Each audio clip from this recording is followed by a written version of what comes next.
Здравейте! Жестовете, които Анджелина Джоли и Брад Пит използват в тази своя реч, бих казал, че за мен са много лични.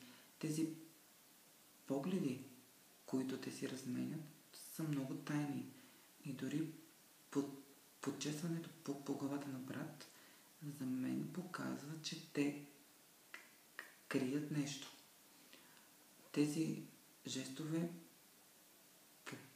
показват някаква тайнственост, малко притеснение, сериозност, а дори и страх от това, че тяхната любовна връзка може да бъде разкрита. А до тогава това било една голяма тайна. При тях по-силен е универсалният код на общуване, но с силните думи и добрият речник, който те имат, влизат в много добрата стилистика на общуване.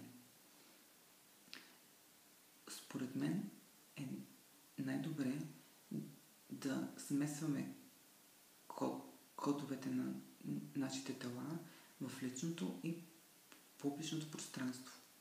Така по-лесно и по-открито ще можем да изразяваме себе си и това, което мислим и чувстваме, ще можем най-добре да го кажем пред аудиторията, която ни слуша. При Анджелина Джоли и Брад Пит обаче не са съвсем така нещата. Те не умеят да използват добре езикът на своите тела. Както казах и преди малко, точно тези жестове ги издават. Затова си мисля, че ако те бяха съумели да съчетаят и двете неща в това свое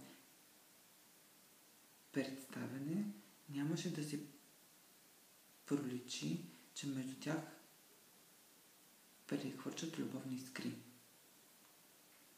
Затова, според мен,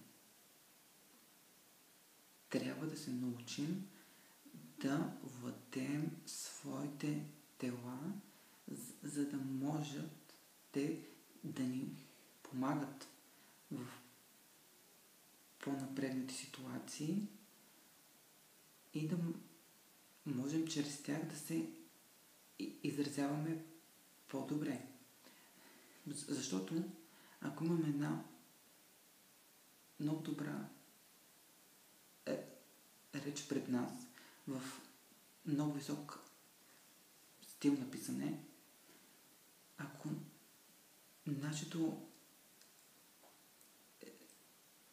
лице не говори, ако нашите ръце или други части на тялото ни не говорят и не издават някаква емоция, то от тази така добра реч няма да има смисъл. Така че трябва да съчетаваме всички неща. Това беше от мен.